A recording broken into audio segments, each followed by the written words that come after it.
मेरी माँ कोर्ट में खड़ी हुई और जज से कहा, मैं रिक्वेस्ट करती हूँ कि मेरे बेटे को मौत की सजा दी जाए, तुरंत फांसी।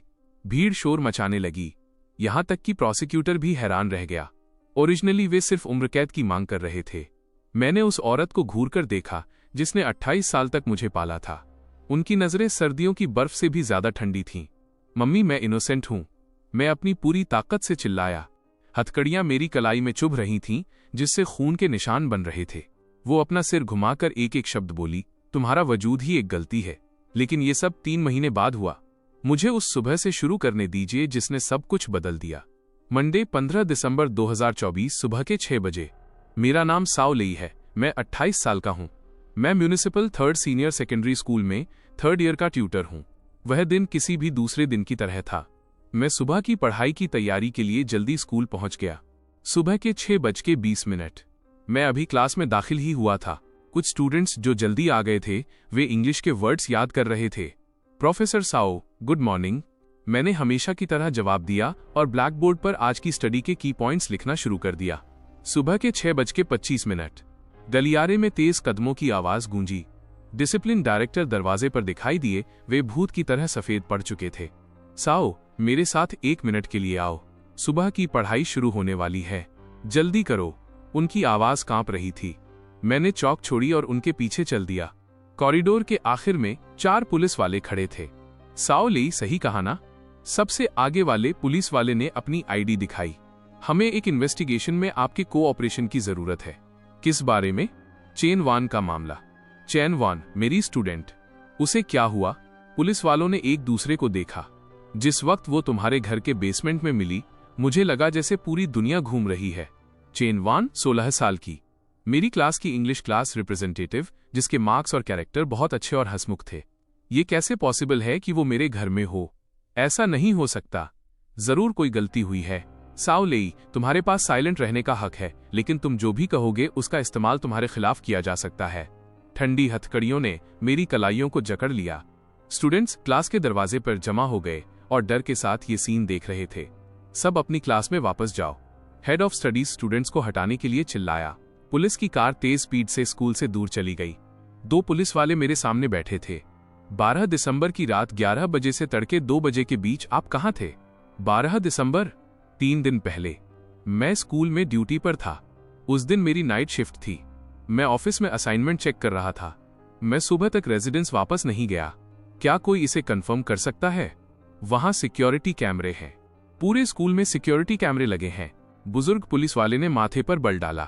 कितनी खराब किस्मत है। स्कूल का सर्विलांस सिस्टम उस रात फेल हो गया था। रात 10 बजे से अगली सुबह 6 बजे तक कोई रिकॉर्डिंग नहीं हुई। ऐसा इत्तेफाक कैसे हो सकता है? दरबान ने मुझे देखा होगा और ड्यूटी रजिस्टर भी है। दरबान, बूढ़ा वांग कहता है कि उस रात उसका पेट खराब था और वो कई बार बाथरूम गया था। उसे यकीन नहीं है कि उसने तुम्हें देखा या नहीं। ड्यूटी रजिस्टर में तुम्हारे सिग्नेचर तो है, लेकिन इससे ये साबित नहीं होता कि तुम पूरी रात स्कूल में ही थे। मुझे पैनिक होने लगा। वे कह रहे हैं कि चेन की मौत मेरे घर पर हुई। ये इम्पॉसिबल है। जो फ्लैट मैंने रेंट पर लिया है वो पुराने शहर में है। मैं वहां बहुत कम जाता हूं। रेंट वाला नहीं। सीनियर पुलिस वाले ने मुझे बीच में ही टोक दिया। ये तुम्हारे परिवार का पुराना घर है, तुम्हारे पेरेंट्स का घर। मेरे पेरेंट्स का घर। वो घर शहर के बाहरी इलाके में है। मेरे पिता की मौत के बाद से वो खाली पड़ा है। मम्मी ने कहा था कि वो इसे एक याद के तौर पर रखना चाहती हैं। मैं 2 साल से वहां नहीं गया हूं। लाश आज सुबह मिली। सफाई करने वाली ने देखा कि बेसमेंट के दरवाजे पर लॉक नहीं लगा था। वो इन्वेस्टिगेट करने अंदर गई और उसे डेड बॉडी मिली। फोटो में चेन वॉन बेसमेंट के एक कोने में सिमटी हुई थी। उसका स्कूल यूनिफॉर्म खून के धब्बों से भरा था। मेरा पेट बुरी तरह से मरोड़ उठा। मेडिकल एग्जामिनर के शुरुआती असेसमेंट के मुताबिक मौत का वक्त 12 दिसंबर की रात था। रात 11 बजे से 1 बजे के बीच। मैंने उसे नहीं बचाया। मैं अपने ही स्टूडेंट को क्यों मारूंगा? यही तो हम पता लगाने की कोशिश कर रहे हैं। सीनियर पुलिस वाले ने मुझे घूर कर देखा। चेन वान के नाखूनों के नीचे स्किन के टिश्यूज मिले हैं। उसने मेरे दाएं हाथ की तरफ इशारा किया। अपनी स्लीव ऊपर करो। मैंने मैकेनिकली अपनी आस्तीन ऊपर की। हाथ पर कई खरोंचे हैं। उन पर पपड़ी जम चुकी है। मैं इसे याद करने की कोशिश कर रहा हूं। कुछ दिन पहले जब मैं होमवर्क चेक कर रहा था तो गलती से एक स्टेपल पिन से मुझे खरोंच लग गई थी। दोनों पुलिस वालों ने फिर से एक दूसरे को देखा। क्या आपने हाल ही में चेन वॉन में कुछ अनयूजुअल नोटिस किया है? चेन वॉन की अनयूजुअल बात। अचानक मुझे कुछ याद आता है। लगभग एक हफ्ते पहले चेन वॉन ने मुझसे बात की थी। उस दिन स्कूल के बाद वो ऑफिस के दरवाजे के पास आने से पहले बहुत झिझक रही थी। प्रोफेसर साओ, क्या मैं आपको कुछ बता सकती हूँ? बेशक, बैठो। बैठने के बाद वो हिचकिचाई। आजकल मुझे फील हो रहा है कि कोई मेरा पीछा कर रहा है। स्कूल के बाद घर जाते वक्त हमेशा कोई मेरा पीछा करता है। अगर मैं तेज चलती हूं तो वो भी तेज चलता है, अगर मैं धीरे चलती हूं तो वो भी धीरे चलता है। क्या तुमने देखा कि वो कैसा दिखता था? नहीं। जब भी मैं पीछे मुड़ती हूं वो शख्स छिप जाता है। उस वक्त मैंने सिर्फ उसे तसल्ली दी और कहा कि वो सावधान रहे और अगर दोबारा उसे देखे तो पुलिस को कॉल करे। अब जब मैं इसके बारे में सोचता हूं तो हो सकता है कि वो पीछा करने वाला ही कातिल हो। मैंने ये सब पुलिस को बताया। क्या इसके बारे में कोई और जानता है? मुझे नहीं लगता। उसने कहा था कि वो नहीं चाहती कि उसके क्लासमेट्स फिक्र करें, इसलिए उसने सिर्फ मुझे बताया। पूछताछ 6 घंटे तक चली। मैंने बार बार अपनी बेगुनाही दोहराई, लेकिन जाहिर है कि उन्होंने मुझ पर भरोसा नहीं किया।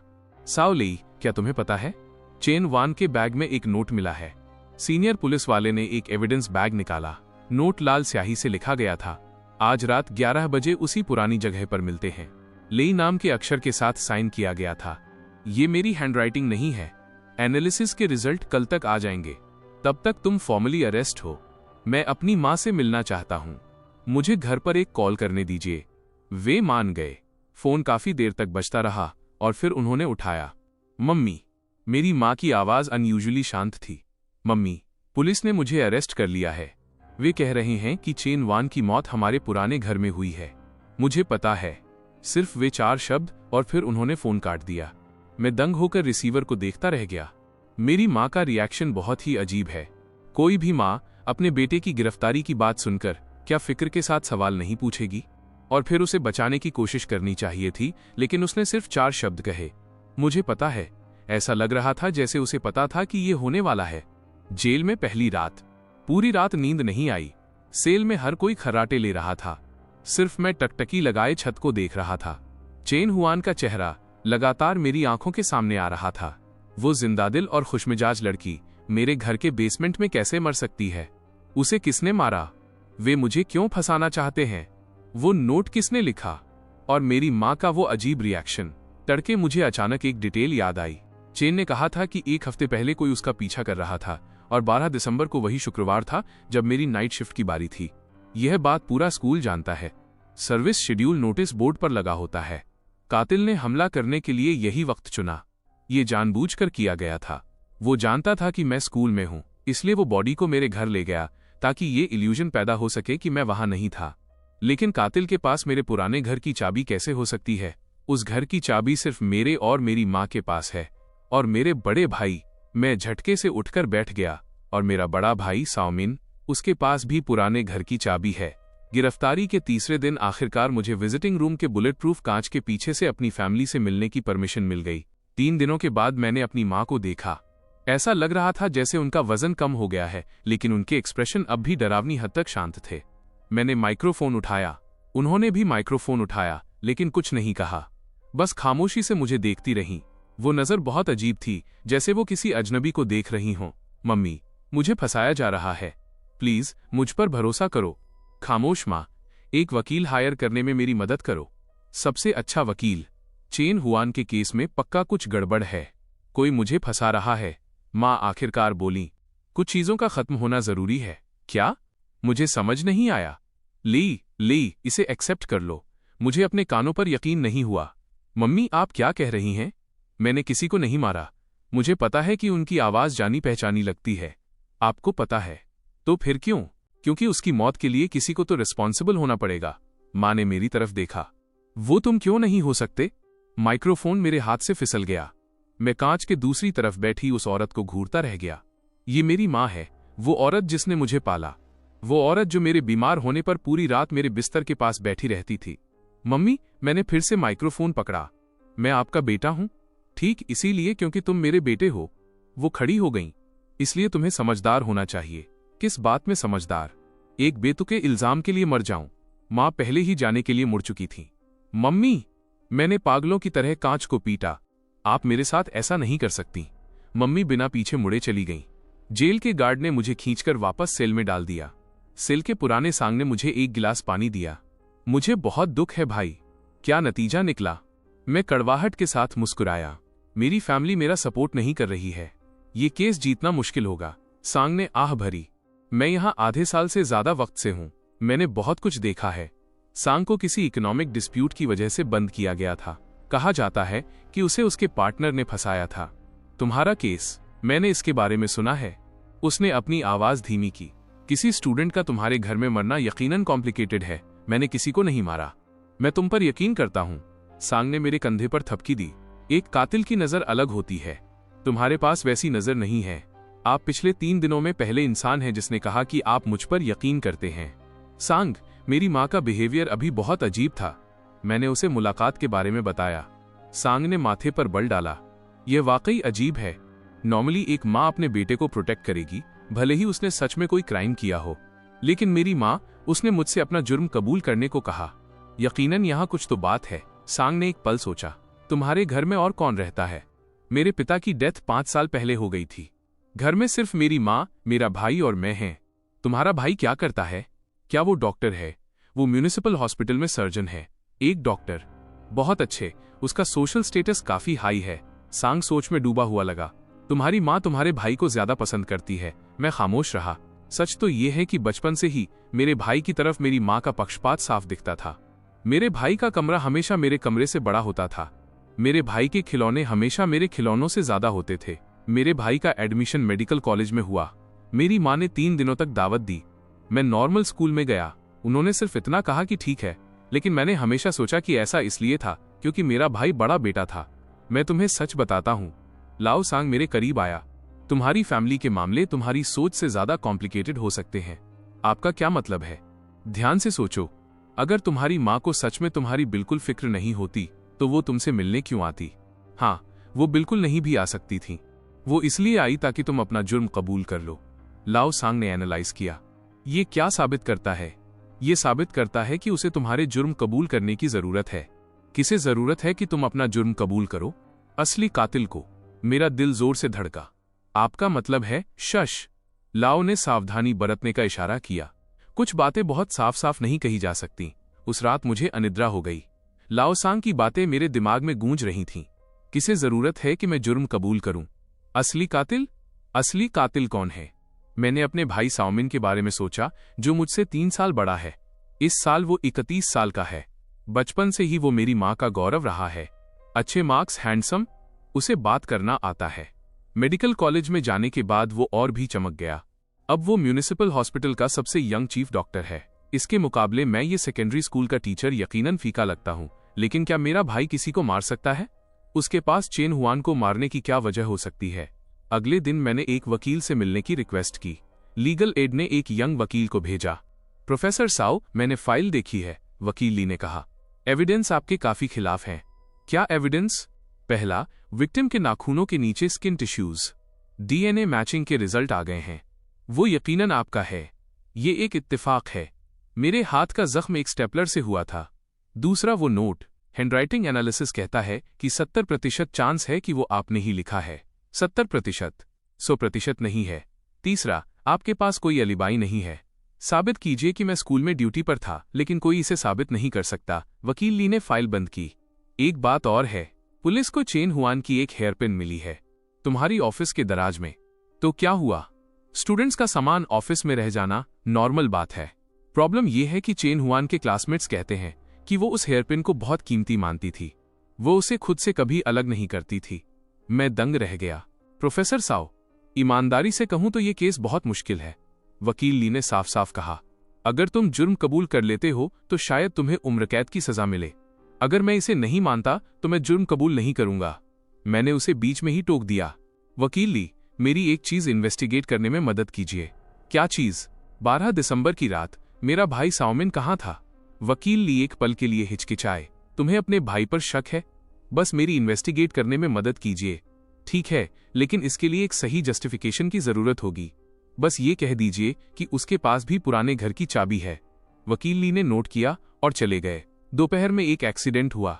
एक जेल गार्ड ने अचानक मुझे बाहर बुलाया। उसने कहा कि कोई मुझसे मिलना चाहता है। विजिटिंग रूम में नहीं, बल्कि इंट्रोगेशन रूम में। अंदर प्रोसिक्यूटर बैठा था। साओ लेई, एक बात है जो मुझे तुम्हें बतानी है। प्रोसिक्यूटर के एक्सप्रेशन सीरियस थे। चेन हुआन की फैमिली ने एक इंसिडेंटल सिविल लॉसूट फाइल किया है। ये बहुत नॉर्मल है। जो नॉर्मल नहीं है वो ये है कि उनकी फैमिली की रिप्रेजेंटेटिव तुम्हारी माँ है। क्या तुम्हारी माँ हुआंग सुफांग चेन हुआन की फैमिली की रिप्रेजेंटेटिव के तौर पर वो मांग कर रही हैं कि तुम्हें मौत की सजा दी जाए? मेरा दिमाग सुन्न हो गया। ये कैसे पॉसिबल है? चेन हुआन के पेरेंट्स बाहर काम कर रहे हैं। उन्होंने तुम्हारी माँ को सब कुछ संभालने के लिए पावर ऑफ अटॉर्नी दी है। प्रोसिक्यूटर ने एक लेटर निकाला। सफेद कागज पर काली स्याही से लिखा था। मैं कुर्सी पर ढह गया। मेरी माँ न सिर्फ मेरी मदद नहीं कर रही हैं, बल्कि वो चाहती हैं कि मैं मर जाऊं। क्यों? मैं बुदबुदाया। प्रोसिक्यूटर भी हैरान लग रहा था। सच कहूं तो मैं इस प्रोफेशन में कई सालों से हूं और मैंने पहली बार ऐसा कुछ देखा है। वापस सेल में सांग ने देखा कि मेरी हालत ठीक नहीं है। क्या हुआ? मैंने उसे सब बताया। सांग की सांसें थम गईं। तुम्हारी माँ चाहती है कि तुम मर जाओ। मुझे समझ नहीं आ रहा। मैंने अपना सिर अपने हाथों में थाम लिया। भले ही वो बहुत पार्शियल हों, पर मैं भी उनका बेटा हूं। मैं तुमसे कुछ पूछूंगा। पुराने सांग ने सावधानी से पूछा, क्या तुम्हें यकीन है कि तुम अपनी माँ के बायोलॉजिकल बेटे हो? मैंने झटके से सिर उठाया। बेशक मुझे यकीन है, लेकिन ये कहने के बाद मैं खुद दंग रह गया। क्या तुम्हें वाकई यकीन है? जब मैं छोटा था तो कुछ लोग कहते थे कि मैं अपनी माँ जैसा नहीं दिखता। मेरी माँ की सिंगल पलकें हैं, मेरी डबल पलकें हैं। मेरी माँ का चेहरा गोल है, मेरा चेहरा ओवल है। मैं अपने पिता जैसा ज्यादा दिखता हूँ। लेकिन इसका क्या मतलब हो सकता है? बेटे का अपने पिता जैसा दिखना नॉर्मल है, लेकिन मेरी माँ का मेरे भाई और मेरे बीच ऐसा अलग बर्ताव करना नामुमकिन जैसा है। मैंने अपना सिर झटक दिया। इस भयानक ख्याल को दिमाग से निकाल दिया। ट्रायल 3 दिन बाद था। म्यूनिसिपल इंटरमीडिएट पीपल्स कोर्ट का तीसरा कमरा। मैंने डिटेंशन सेंटर की पीली जैकेट पहनी थी और मुजरिमों के कटघरे में बैठा था। कोर्ट रूम लोगों से भरा था। वहां मेरे कलीग्स थे, चेन हुआन के क्लासमेट्स थे और कुछ जर्नलिस्ट्स भी थे। मैंने भीड़ में अपनी माँ को ढूंढा। मैंने उन्हें प्रोसिक्यूशन के बेंच पर बैठा पाया। वे ऊपर से नीचे तक काले कपड़ों में थीं। उनके चेहरे पर एक गंभीर भाव था, जैसे वही विक्टिम की फैमिली हो। जज ने ट्रायल शुरू करने का अनाउंसमेंट किया। प्रोसिक्यूटर ने चार्जशीट पढ़ी। आरोपी साओ लेई ने किसी छिपे हुए मकसद से 12 दिसंबर 2024 को स्टूडेंट चेन हुआन को धोखे से अपने घर बुलाया और उसका मर्डर कर दिया। हर शब्द एक चाकू की तरह था जो मेरे दिल में चुभ रहा था। अब प्रोसिक्यूशन की बारी थी एविडेंस पेश करने की। एक के बाद एक एविडेंस पेश किए गए। डीएनए, नोट्स, हेयरपिन और कुछ नए सबूत। इन्वेस्टिगेशन के बाद पता चला कि आरोपी साओ लेई अक्सर चेन पर खास ध्यान देता था। कई स्टूडेंट्स ने कंफर्म किया है कि साओ लेई अक्सर चेन हुआन को ट्यूशन देने के लिए अकेला छोड़ देता था। चेन हुआन की डायरी में लिखा था, प्रोफेसर साओ आजकल अजीब बिहेव कर रहे हैं। जिस तरह से वे मुझे देखते हैं उससे मुझे अनकंफर्टेबल फील होता है। मैं इसका जवाब देना चाहता था, लेकिन वकील ने मुझे रोक दिया। अब प्लीज सिविल लॉसूट की रिप्रेजेंटेटिव अपनी बात रखे। माँ खड़ी हुई, सबकी नजरें उन पर टिक गईं। आखिरकार ये बहुत ही रेयर बात है कि एक माँ अपने बेटे के लिए मौत की सजा की मांग करे। मिस्टर जज, जूरी के मेंबर्स, माँ की आवाज बहुत शांत है। मुझे पता है कि आप सब क्या सोच रहे हैं। एक माँ अपने ही बेटे के लिए मौत की सजा कैसे मांग सकती है? लेकिन ठीक इसीलिए, क्योंकि मैं उसकी माँ हूँ, मैं उसे सबसे बेहतर जानती हूँ। वो मेरी तरफ मुड़ी। साओ में बचपन से ही हिंसक प्रवृत्तियां रही हैं। जैसे जब वो 8 साल का था, उसने पड़ोसी की बिल्ली को पीट पीट कर मार डाला था। मुझे वो बिल्ली याद है, लेकिन उसे तो एक कार ने टक्कर मारी थी। 12 साल की उम्र में उसने एक क्लासमेट को सीढ़ियों से धक्का दे दिया था, जिससे उसे फ्रैक्चर हो गया था। वो एक एक्सीडेंट था। हम खेल रहे थे। 16 साल की उम्र में जब उसे एक क्लासमेट ने रिजेक्ट कर दिया, तो उसने किसी की ड्रिंक में लैक्सेटिव्स, जुलाब डालने की कोशिश की। ये पूरी तरह से झूठ है। मैं इन सभी सालों में फिक्रमंद रही हूँ, इस बात की फिक्र कि वो कुछ और भी भयानक न कर दे। माँ की आवाज टूट गई। मुझे उम्मीद नहीं थी कि आखिरकार ये हो जाएगा। बेचारी चेन हुआन, एक खिलती हुई जिंदगी इस तरह खत्म हो गई। उन्होंने अपना चेहरा ढक लिया और सिसकने लगी। पब्लिक गैलरी से फुसफुसाहटें आने लगीं। किसी को उन पर दया आ रही है। उस माँ पर दया जिसने इंसाफ की खातिर अपने ही बेटे की शिकायत की। इसीलिए मैं कोर्ट से रिक्वेस्ट करती हूँ कि साओ लेई को मौत की सजा दी जाए। माँ ने अपने आंसू पोंछे। सिर्फ चेन हुआन को इंसाफ दिलाने के लिए नहीं, बल्कि इसलिए भी ताकि और बच्चों को नुकसान न पहुंचे। वो बैठ गईं। जज ने मेरी तरफ देखा। आरोपी, क्या आपको कुछ कहना है? मैं खड़ा हुआ और अपनी माँ की ओर देखा, उस औरत की ओर जिसे मैंने 28 साल तक पुकारा है। मम्मी, मैं बस एक चीज पूछना चाहता हूँ। मेरी आवाज कांप रही थी। मम्मी, क्या आप मुझसे नफरत करती हैं? मेरी माँ ने मुझसे नजरें चुराईं। अगर आप मुझसे नफरत करती हैं, तो आपने 28 साल तक मुझे क्यों पाला? अगर आप मुझसे नफरत नहीं करती, तो आप क्यों चाहती हैं कि मैं मर जाऊं? कोर्ट रूम में खामोशी डरावनी थी। बहुत हुआ। मेरी माँ अचानक खड़ी हो गई और सीधे मेरी आंखों में देखा। तुम जानना चाहते हो क्यों? मैं तुम्हें बताऊंगी, क्योंकि तुम्हारा वजूद ही एक गलती है। ये शब्द बिजली की तरह गिरे, सिर्फ मेरे लिए नहीं, यहां तक कि जज भी दंग रह गया। आरोपी की मां, प्लीज अपने शब्दों का ध्यान रखें, जज ने वार्निंग दी। लेकिन मेरी मां पहले ही कंट्रोल से बाहर हो चुकी थी। तुम्हें पता है, जब भी मैं तुम्हें देखती हूं मुझे उस औरत की याद आती है। वह औरत। क्या तुम्हें लगता है कि मुझे नहीं पता? क्या तुम्हें लगता है कि मैं सच में इतनी बेवकूफ हूं? 28 साल, मैंने 28 साल तक नाटक किया है। अब आखिरकार मैं खत्म करना चाहती हूं। वो हताश होकर गिर पड़ी। कोर्ट रूम में सन्नाटा छा गया। जज ने ब्रेक का अनाउंसमेंट किया। मुझे वापस जेल ले जाया गया। मेरा दिमाग मां की बातों से भरा हुआ था। आखिरी शब्द जो उन्होंने कहे, वो औरत 28 साल तक नाटक कर रही थी। लाओ सांग सही था। हो सकता है कि मैं वाकई अपनी मां का बायोलॉजिकल बेटा न हूं। तो फिर मैं कौन हूं? मेरी बायोलॉजिकल मां कौन है? मेरी मां ने 28 साल तक नाटक क्यों किया? और इस सब का चेन हुआन की मौत से क्या लेना देना है? अगले दिन वकील ली आए। एक इंपॉर्टेंट डिस्कवरी हुई है। उन्होंने अपनी आवाज धीमी की। तुम्हारे भाई के साथ यकीनन कोई प्रॉब्लम है। मेरा दिल हलक में आ गया। 12 दिसंबर की रात तुम्हारे भाई ने छुट्टी मांगी थी। वजह अपेंडिसाइटिस बताई गई थी, लेकिन हॉस्पिटल में उसकी सर्जरी का कोई रिकॉर्ड नहीं है। मुझे उस रात ड्यूटी पर मौजूद नर्स मिली। उसने कहा कि उसने उसे कभी नहीं देखा। तुम्हारे भाई के साथ यकीनन कोई गड़बड़ है। सिर्फ इतना ही नहीं, वकील ली ने तस्वीरों का एक ढेर निकाला। ये चेन हुआन के घर के पास की सर्विलांस फुटेज है। तस्वीरें थोड़ी धुंधली हैं, लेकिन देखा जा सकता है कि ये एक सफेद सेडान कार है। ये तुम्हारे भाई की कार है। वकील ली ने फोटो की तरफ इशारा किया। 6 दिसंबर से उसकी कार चेन हुआन के घर के पास कई बार देखी गई। 6 दिसंबर वही दिन था जब चेन हुआन ने मुझे बताया था कि कोई उसका पीछा कर रहा है। क्या ये साबित हो सकता है कि वही ड्राइव कर रहा था? सर्विलांस क्लियर नहीं है। वकील ली ने सिर हिलाया। लेकिन ये पहले से ही बहुत सस्पेक्टेड है। हमें पता लगाना होगा कि वो उस रात कहाँ था। मैं और कोशिश करूंगा। वकील ली ने तस्वीरें वापस रख लीं। एक और चीज है उस बारे में जो तुम्हारी मां ने कल कोर्ट में कहा था। मैंने थोड़ा पता लगाया है। 20 साल पहले एक औरत तुम्हारे पिता को ढूंढते हुए आई थी। मैंने अपनी सांसें रोक ली। मैं तब सिर्फ 8 साल का था। शायद तुम्हें याद ना हो, पड़ोसियों की याददाश्त के मुताबिक वो औरत बहुत जवान थी और उसके पास एक बच्चा था। एक बच्चा। और फिर वो औरत गायब हो गई। वकील ली ने बताया कि किसी ने उसे नदी में कूदते हुए देखा था, लेकिन बॉडी कभी नहीं मिली। नदी में कूदना सिर्फ एक अफवाह है। वकील ली ने अपनी नोटबुक बंद की। प्रोफेसर साओ, पूरे सम्मान के साथ कहूं तो हो सकता है कि वाकई आपके ओरिजिन के साथ कोई इशू हो, या वो किसी मौके का इंतजार कर रही हो, मुझे खुलेआम रास्ते से हटाने के मौके का। वकील ली, क्या उस औरत के बारे में और जानकारी मिल सकती है? मुश्किल है, बहुत वक्त बीत चुका है। वकील ली ने कुछ पल सोचा। लेकिन हम कोशिश कर सकते हैं। उनके जाने के बाद पुराना सांग पास आया। क्या कोई प्रोग्रेस हुई? मैंने उसे सिचुएशन बताई। सांग ने हैरानी से अपनी जीभ चपकाई। तुम्हारी कहानी तो किसी टीवी सीरियल से भी ज्यादा दिलचस्प है। फिलहाल मैं सिर्फ सच जानना चाहता हूं। सच, सांग ने अर्थपूर्ण लहजे में कहा।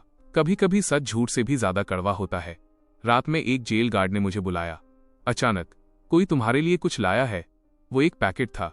अंदर कुछ किताबें और डेली यूज का सामान था। भेजने वाले का नाम साओमिन था। मेरे भाई ने मुझे कुछ भेजा था। मैंने किताबें चेक की। वे सब मोटिवेशनल किताबें थीं। उनमें से एक थी लिविंग। उसके टाइटल पेज पर एक लाइन लिखी थी, भाई अच्छे से जीना। ये मेरे भाई की हैंडराइटिंग थी। मैं टकटकी लगाकर उन शब्दों को देखता रहा।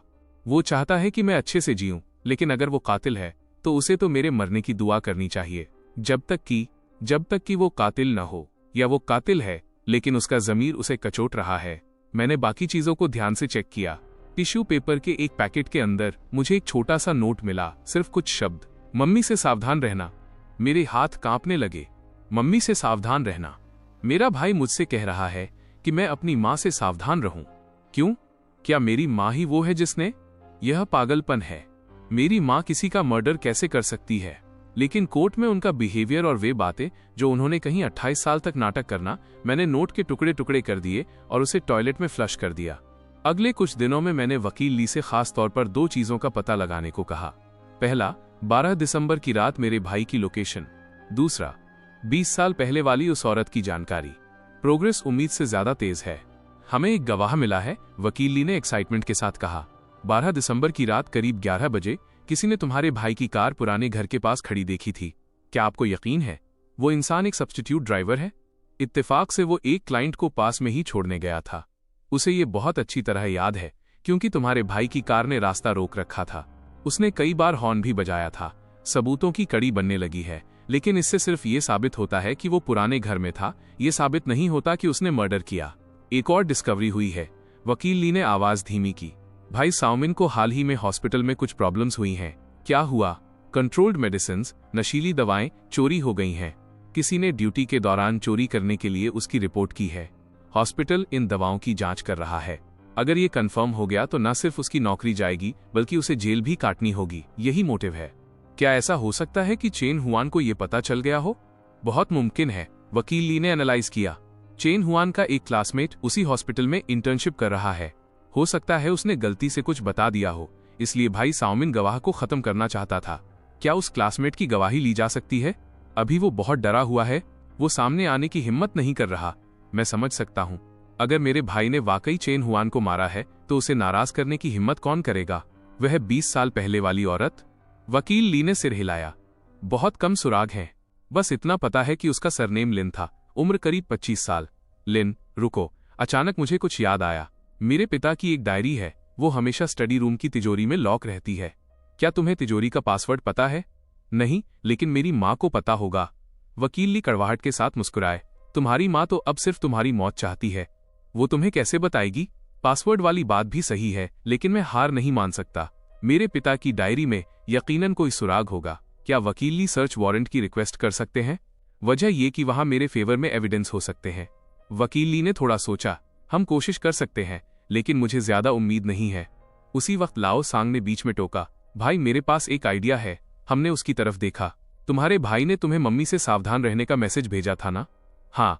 इसका क्या मतलब है? इसका मतलब है कि उनके बीच कोई झगड़ा है।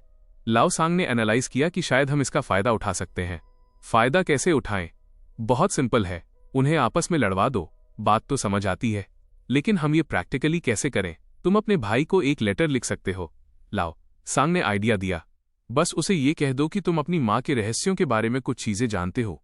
लेकिन मैं तो कुछ नहीं जानता। तुम्हें जानने की जरूरत नहीं है। लाओ सांग रहस्यमयी तरीके से मुस्कुराया। तुम्हें बस ऐसा नाटक करना है जैसे तुम्हें सब पता है। ये एक रिस्की कदम था, लेकिन मेरे पास अब और कोई ऑप्शन नहीं था। उस रात मैंने अपने भाई को एक लेटर लिखा। उसकी बातें बहुत सिंपल थीं। भाई, तुम्हारी किताब के लिए थैंक यू। मैं यहाँ ठीक हूँ। बस रात में अक्सर डरावने सपने आते हैं। मैं 20 साल पहले की चीजों के सपने देखता हूँ। मैं उस औरत के सपने देखता हूँ। क्या तुम्हें वो याद है? लेटर भेज दिया गया है। अब बस मेरे भाई के रिएक्शन का इंतजार है। 3 दिन बाद मेरा भाई कांच के दूसरी तरफ मुझसे मिलने आया। पहली बार मैंने उसे गौर से देखा। वो मुझसे ज्यादा हैंडसम है वाकई। घनी भौहें और बड़ी आंखें, ऊंची नाक, एक एलिगेंट सूट पहने हुए। साफ दिखता है कि वो एक सक्सेसफुल इंसान है, और मैं हमेशा एक मामूली छोटा भाई ही रहूंगा। लेई उसने माइक्रोफोन उठाया। भाई, मुझे तुम्हारा लेटर मिला।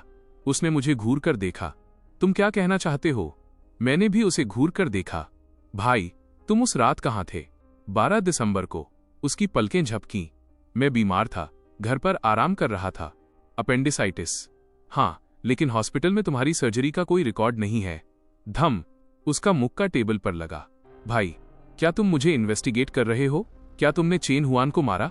क्या तुम पागल हो? उसने अपनी आवाज धीमी की। मैं उसे क्यों मारूंगा? क्योंकि वो तुम्हारा सीक्रेट जानती थी। कैसा सीक्रेट? दवाइयों वाला मामला। इस बार उसका चेहरा वाकई बदल गया। तुम्हें कैसे पता कि चेन हुआन ने मुझे बताया था? मैंने झूठ बोला। उसने कहा था कि कोई हॉस्पिटल में दवाइयां चुरा रहा है। साउमिन काफी देर तक खामोश रहा। वो मैं नहीं था।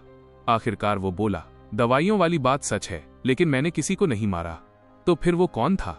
उसने अपने आसपास देखा और आवाज धीमी कर ली। क्या तुम वाकई जानना चाहते हो? बेशक। तो मैं तुमसे पूछता हूँ, क्या तुम अपने ओरिजिन के बारे में जानते हो? वाकई, वो भी ये जानता था। मैंने भी इसका अंदाजा कमोबेश लगा ही लिया था। क्या तुम्हें पता है कि तुम्हारी बायोलॉजिकल माँ की मौत कैसे हुई? मैंने अपनी सांसें रोक ली। उसने नदी में कूदकर सुसाइड नहीं किया था। उसने एक एक शब्द साफ कहा कि उसका मर्डर हुआ था। मर्डर? किसने किया? उसने मुझे गहराई से देखा। जवाब खुद सोचो। ये कहकर उसने फोन रख दिया। वो जाने के लिए खड़ा हुआ। भाई, मैंने पागलों की तरह कांच को पीटा। वो मुड़ा और उसके होंठ हिले। जिस तरह उसके होंठ हिले उससे साफ था कि उसने कहा, मम्मी से सावधान रहना। साउमिन के जाने के बाद मैं सदमे में रह गया। मेरी बायोलॉजिकल माँ ने नदी में कूदकर जान नहीं दी थी। बल्कि उसका मर्डर हुआ था। कातिल कौन है? उसने कहा कि मैं खुद सोचूं और मुझे सावधान रहना होगा। क्या ये वाकई वही नहीं है? ये बहुत डरावना है। पुराने सांग ने मुझसे पूछा कि क्या मैंने उसे बातचीत के बारे में बताया है। पुराने सांग ने ठंडी सांस ली। अगर तुम्हारी बायोलॉजिकल माँ का वाकई मर्डर हुआ था तो तुम्हारी माँ, बेहतर होगा कि तुम आगे मत बोलो। मैंने उसे बीच में ही रोक दिया। ये अनुमान बहुत ज्यादा डरावना है। मुझे इस पर यकीन करने की हिम्मत नहीं हो रही। वकील ली जल्द ही नई खबर लाए।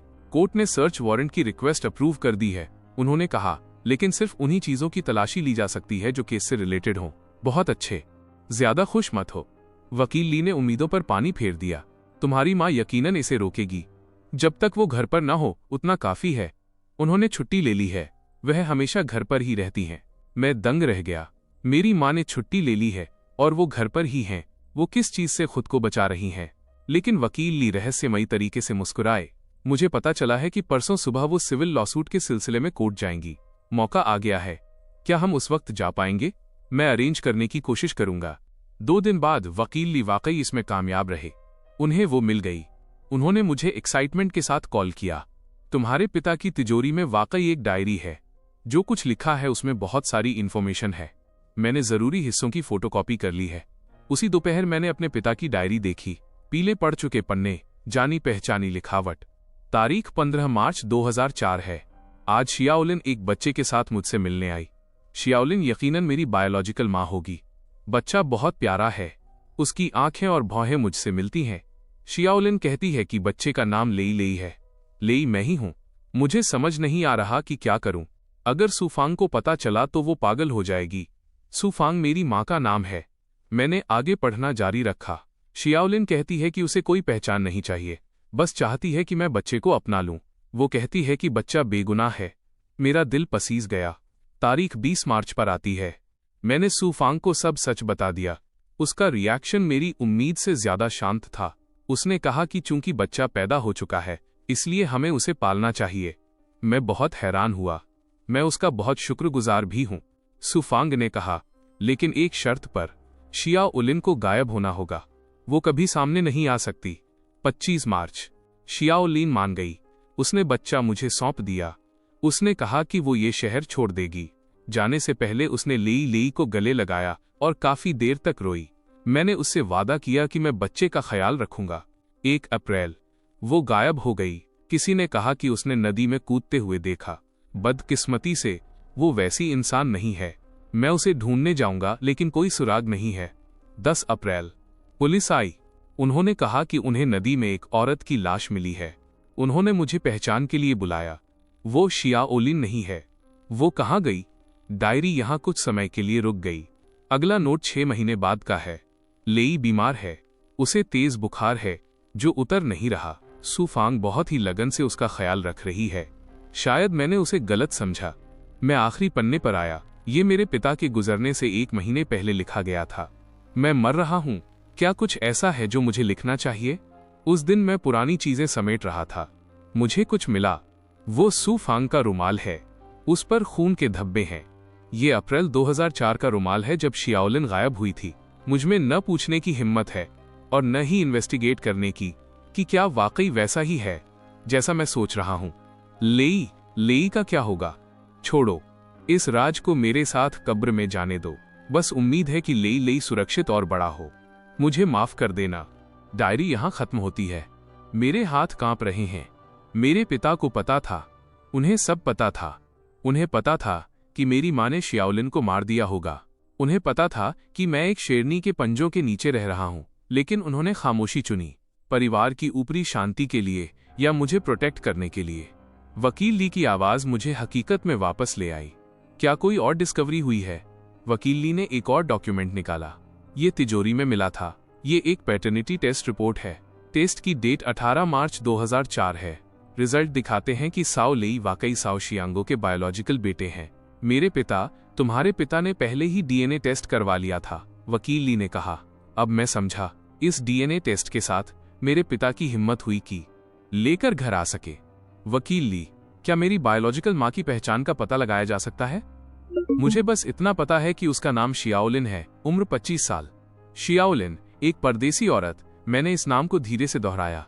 ये वो औरत है जिसने मुझे जिंदगी दी, जिससे मैं कभी नहीं मिला। अब हम हमेशा के लिए अलग हो चुके हैं। एक और इम्पोर्टेंट डिस्कवरी हुई है। वकील ली गंभीर लग रहे थे। क्या तुम्हारे पुराने घर के बेसमेंट में चेन हुआन के अलावा पुलिस को कुछ हड्डियां भी मिली हैं? मैं कांप उठा। हड्डियों का एनालिसिस किया जा रहा है, वकील ली ने कहा। अगर ये वाकई इंसान की हड्डियां हैं तो ये केस और भी कॉम्प्लिकेटेड है। वे मेरी बायोलॉजिकल मां की हो सकती हैं। वक्त भी मैच करता है। वकील ली ने सिर हिलाया। 20 साल पहले गायब हुई थी। हड्डियों का पुरानापन भी वैसा ही है। अगर ऐसा है तो मेरी मां ने न सिर्फ शियाओलिन को मारा, बल्कि लाश को अपने ही घर के बेसमेंट में दफना दिया और फिर दुश्मन के बेटे को पाला। इसके लिए किस तरह की भयानक साइकोलॉजी की जरूरत होती है, वकील ली? अगर ये कंफर्म हो गया कि वे तुम्हारी बायोलॉजिकल मां के अवशेष हैं, तो तुम्हारी मां मर्डर की सस्पेक्ट हैं, वकील ली ने कहा। और बहुत मुमकिन है कि उसने ही चेन वान को मारा हो। क्यों? तुम्हें फंसाने के लिए, वकील ली ने एनालाइज किया। उसने 20 साल तक इंतजार किया, जब तक कि उसे आखिरकार एक मौका नहीं मिल गया। लेकिन चेन हुआन बेगुनाह है। उसकी नजर में कोई बेगुनाह नहीं है, तुम भी नहीं। उस रात मैंने ये सब लाओ सांग को बताया। लाओ काफी देर तक सुनने के बाद कुछ नहीं बोल पाया। भाई, तुम्हारी जिंदगी तो मेरी सोच से भी ज्यादा दुख भरी है। अब मैं सिर्फ सच जानना चाहता हूँ। सच? लाओ सांग ने आह भरी। सच ये है कि तुम्हारी माँ ने तुम्हें 20 साल तक सिर्फ इसलिए पाला ताकि एक दिन वो तुम्हें अपने हाथों से बर्बाद कर सके। ये बदले की इंतहा है। हाँ, मुझे मार देना तो बहुत सस्ता पड़ता, मुझे पालना और फिर तबाह करना, मुझे उम्मीद के बीच मायूसी में छोड़ देना, फैमिली लव में धोखा देना, ये सबसे क्रूर बदला है। लेकिन मेरे दिमाग में एक सवाल आया है, अगर वो मुझसे बदला लेना चाहती थी तो उसने 20 साल इंतजार क्यों किया? शायद वो किसी मौके का इंतजार कर रही थी। कैसा मौका? लाओ ने कुछ पल सोचा। तुम्हारे गलती करने का मौका, है ना? अगर तुम्हारा बिहेवियर हमेशा परफेक्ट रहता तो उसके पास हमला करने की कोई वजह नहीं होती। लेकिन अब मेरे घर में किसी की मौत हुई है, एक गोल्डन चांस। लेकिन मैंने चेन वॉन को नहीं मारा। तुमने नहीं, तुम्हारे भाई ने। लाओ कहता है कि तुम्हारे भाई ने मर्डर किया। तुम्हारी माँ उसे कवर कर रही है और साथ ही तुम्हें फंसाकर एक तीर से 2 शिकार कर रही है। बात तो समझ आती है, लेकिन अब भी सबूतों की जरूरत है। अगले दिन वकील ली वापस आए। डीएनए के रिजल्ट आ गए हैं। उनके एक्सप्रेशन कॉम्प्लेक्स हैं। मेरी बायोलॉजिकल माँ वही है। सिर्फ इतना ही नहीं, वकील ली ने कहा। फॉरेंसिक को खोपड़ी पर एक जानलेवा चोट मिली है। कैसी चोट? किसी भारी चीज से किया गया वार। वकील ली ने इशारा किया। मर्डर वेपन कोई हथौड़ा या ऐसी ही कोई चीज होनी चाहिए। मुझे पिता की डायरी में जिक्र किए गए खून से सने रुमाल की याद आई। क्या यह साबित हो सकता है कि यह मेरी मां ने किया? मुश्किल है, वकील ली ने सिर हिलाया। बहुत वक्त बीत चुका है, कोई डायरेक्ट एविडेंस नहीं है। तो अब हम क्या करें? एक अच्छी खबर है, वकील ली ने कहा। तुम्हारे भाई की तरफ से एक ब्रेक थ्रू मिला है। क्या? चेन हुआन का फोन मिल गया है। चेन वॉन का फोन स्कूल के तालाब में मिला। फोन पानी से बुरी तरह खराब हो चुका था, लेकिन मेमोरी कार्ड अब भी पढ़ा जा सकता था। वकील ली कहते हैं कि उसमें एक इंपॉर्टेंट रिकॉर्डिंग है। वकील ली ने फोन निकाला और रिकॉर्डिंग प्ले की। शोर के बीच एक बातचीत सुनाई देती है। आप ऐसा नहीं कर सकते। वो चेन वॉन की आवाज है। छोटी बच्ची, तुम बहुत ज्यादा जानती हो। एक आदमी की आवाज है, वो साउमिन है। मैं अपने भाई की आवाज पहचानता हूँ। मैं कुछ नहीं कहूंगी। डॉक्टर साहब, प्लीज मुझे जाने दीजिए। बचाओ। रिकॉर्डिंग अचानक बंद हो जाती है। मैंने मुट्ठी भींच ली। यकीनन ये साउमिन ही है। लेकिन प्रॉब्लम यह है, वकील ली ने रिकॉर्डिंग बंद कर दी। क्या प्रॉब्लम? इस रिकॉर्डिंग की डेट 10 दिसंबर है, 12 नहीं। क्या? इसका मतलब है कि तुम्हारे भाई ने चेन को 10 तारीख को धमकी दी थी, लेकिन चेन की मौत 12 तारीख को हुई। 2 दिन का फर्क है। क्या रिकॉर्डिंग का टाइम गलत हो सकता है? टेक्निकल डिपार्टमेंट ने कंफर्म किया है कि टाइम सही है। तो उन 2 दिनों में क्या हुआ? क्या ये मुमकिन है कि तुम्हारे भाई ने उसे 10 तारीख को धमकाया हो और 12 को मर्डर किया हो? इसकी उम्मीद कम है, वकील ली ने एनालाइज किया। अगर वो उसे खामोश करना चाहता तो वो 2 दिन की देरी नहीं करता। बात तो सही है, जब तक कि मैं एक पॉसिबिलिटी के बारे में न सोचूं। जब तक कि क्या? जब तक कि साउमिन ने उसे न मारा हो। वकील ली हैरान रह गए। तो फिर किसने? मैंने गहरी सांस ली। मेरी मां ने। पूरी लॉजिकल कड़ी अब साफ होने लगी है। साउमिन ने दवाइयों की वजह से चेन हुआन को धमकाया। चेन हुआन डर गई और मदद मांगना चाहती थी। हो सकता है उसने मेरी मां को ढूंढा हो। आखिरकार स्टूडेंट्स की नजर में टीचर की मां एक भरोसेमंद बुजुर्ग होनी चाहिए।